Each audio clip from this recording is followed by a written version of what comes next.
In 2016, Thailand bullied Germany and Japan and handed over the 75.2 billion high-speed rail project to China. On the afternoon of December 21, 2017, the China-Thailand Railway Cooperation Project, which lasted more than 10 years and was worth nearly 100 billion yuan, officially started construction. The Thai people finally ushered in their first high-speed rail. From project conception to project establishment to official start of construction, the process can be described as a series of twists and turns. First of all, during this period, two high-speed rail construction powers were surrounding this project. But in the end, the Thai authorities resolutely chose China, and finally signed a large order of 75.2 billion yuan with China in 2016, becoming part of China's Pan-Asian railway layout. So, what process did this take? Secondly, this railway, which holds the hopes of China and Thailand, has been hit and miss since its construction started. It has suffered many setbacks and has made slow progress. What is the reason for this? In this video, let us learn more about it. In November 2006, representatives from 18 Asian countries signed the Intergovernmental Agreement on the Asian Railway Network in Busan, South Korea. This marks that the dream of a Pan-Asian railway that has been lingering among Asian countries for decades finally has a realistic and feasible plan. It was at that time that the idea of a China-Thailand railway emerged in the mind of then Thai Prime Minister Thaksin Shinawatra. At that time, China was gaining momentum, and Thaksin had the idea of free riding on China's railway construction. Therefore, he communicated with the Chinese government many times to discuss cooperation. The Thai side's ideas coincide with those of the Chinese side. The Chinese government quickly started discussions on the Thai side's ideas. The idea of the China-Thailand Railway project has received great attention from both sides. Unfortunately, in September 2006, a military coup occurred in Thailand, and the Thaksin government was forced to step down. The China-Thailand Railway, which was still in the conception and exploration stage, had to be shelved. In the next 2 years, Thailand's political arena was turbulent and coups occurred frequently. From the Sulayud transitional government to the Samak government, and then to the Abhisit government that came to power in December 2008, it was difficult for the China-Thailand Railway project to make progress. During this period, China repeatedly communicated with the Thai governments at different times on the China-Thailand railway issue, but received no response. But things took a turn for the better in 2011. In August, Yingluck Shinawatra, the sister of former Thai Prime Minister Thaksin Shinawatra, took office and actively developed relations with China. In Yingluck's policy agenda, she intends to continue to put the China-Thailand Railway Cooperation Project promoted by the Thaksin government before on the agenda. However, for the Yingluck Shinawatra government, Thailand was pocket-strapped at that time, and there was not much money available for expenditure to build high-speed rail, so the project had to be stalled again. In order to continue the project, a seemingly comical solution became a turning point. Exchanging Thai agricultural products for China's high-speed rail project is the so-called high-speed rail for rice. Rice is an important agricultural crop directly related to Thailand's GDP.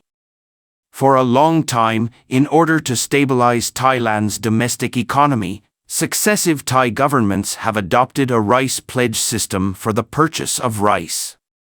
That is, the government purchases rice from farmers at a higher price than the domestic market, and then the government sells it uniformly. In 2012, as rice prices continued to fall, The rice pledged by the Thai government had to be sold at twice the purchase price, which put huge pressure on Thailand's finances. But if no action is taken, the rice will only go moldy silently, and Thailand's economy will be in a dilemma. Facing the China-Thailand railway project that has been stalled for 5 years, the Chinese government is aware of the difficulties faced by the Thai government. Therefore, it is hoped that Thailand will exchange rice for China's high-speed rail to help the Thai government relieve pressure. So, why can something as cheap as rice be exchanged for China's high-speed rail construction? Wouldn't China suffer a big loss in this way? In fact, it is not the case.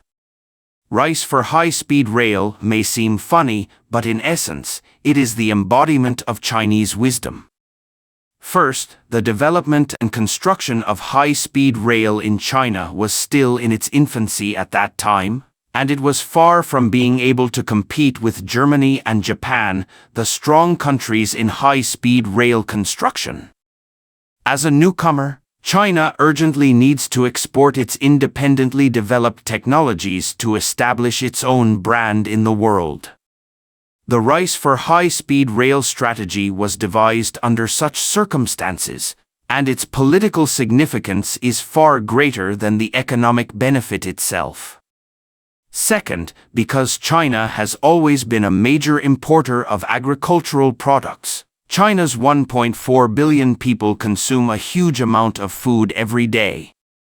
Through the China-Thailand high-speed rail project, part of China's food consumption problem can be solved and agricultural expenditures can be saved.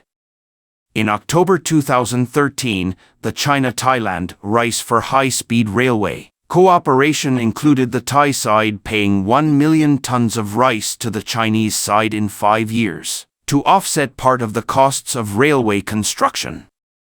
Cooperation on the China-Thailand railway project has made significant progress for the first time after 5 years of stagnation. But the good times didn't last long.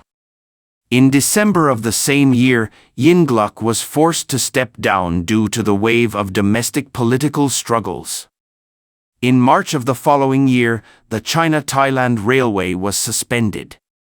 Fortunately, in April 2014, after the Thai military government came to power, in order to stabilize its regime, the China-Thailand Railway Cooperation Project was once again put on the agenda by the Thai government. In November of the same year, China and Thailand signed an 867-kilometer-long China-Thailand railway project from Nong Khai to Bangkok, and connecting Madap. A month later, on December 19, the two countries restarted the Rice for High-Speed Rail plan of the Yingluck-Shinawatra era. 1 year later, on December 19, China and Thailand held a groundbreaking ceremony at Chang Yak Nong Railway Station in Ayutthaya, Thailand, and the China-Thailand high-speed rail project was launched. At this point, 10 years have passed since the conception of both China and Thailand, and the high-speed rail project has just got on the right track. There are still greater challenges waiting for this ill-fated project. For China, economic cooperation with Thailand is an important part of China's Belt and Road Development Strategy. Among them, cooperation with Thailand in infrastructure is an important item in the cooperative partnership between the two countries. China and Thailand are determined to do a good job in infrastructure, a major matter that benefits the country and the people, making it the focus of economic and trade cooperation between the two countries and the Belt and Road Strategy.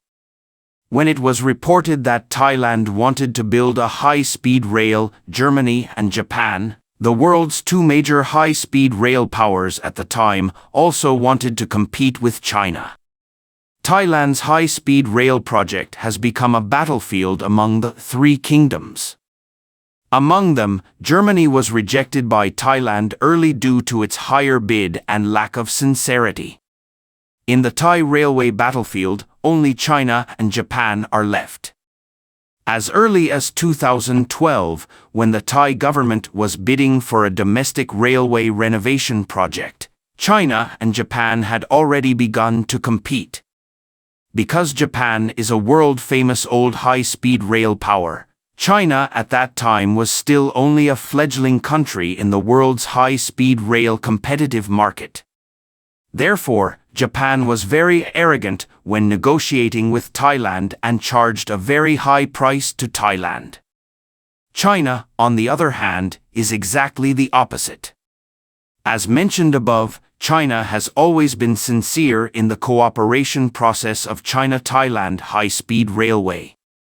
In the face of insufficient funds in Thailand, the wonderful idea of rice for high-speed rail was proposed, which fully reflects China's friendly and peaceful foreign policy. This also laid a profound foundation of friendship for subsequent cooperation between China and Thailand. Therefore, in the first confrontation between China and Japan, China gained favor with Thailand and gained the upper hand. However, with the change of the Thai government, China's high-speed rail for rice plan was forced to stop, and the high-speed rail game between China and Japan also came to an end.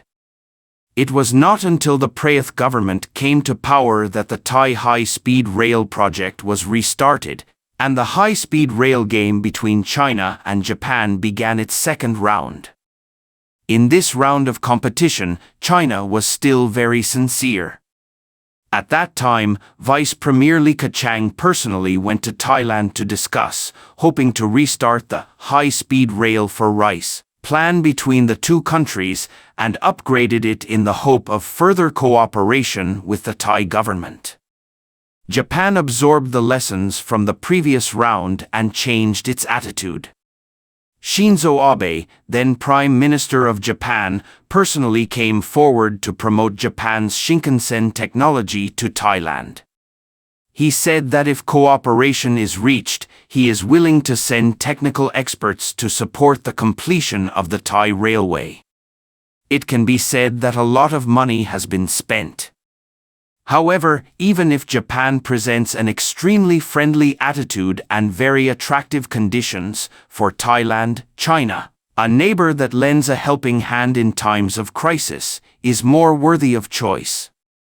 Therefore, Thailand chose China without hesitation for the 143 billion yuan railway project between Nong Khai and Bangkok. Japan only received the high-speed rail project section from Chiang Mai to Bangkok worth $12 billion. Moreover, this project was won by Japan at the expense of a 1% loan interest rate. This also means that for Japan, this project is almost difficult to make a profit. Japan suffered a severe loss in the Thai railway competition. During this period, due to economic problems on the Thai side, it was unable to undertake the original 143 billion yuan railway construction, and wanted to shorten the scale of cooperation.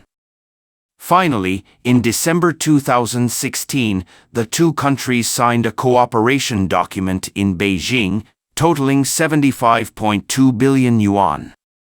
But even so, this is still a happy ending for China and Thailand.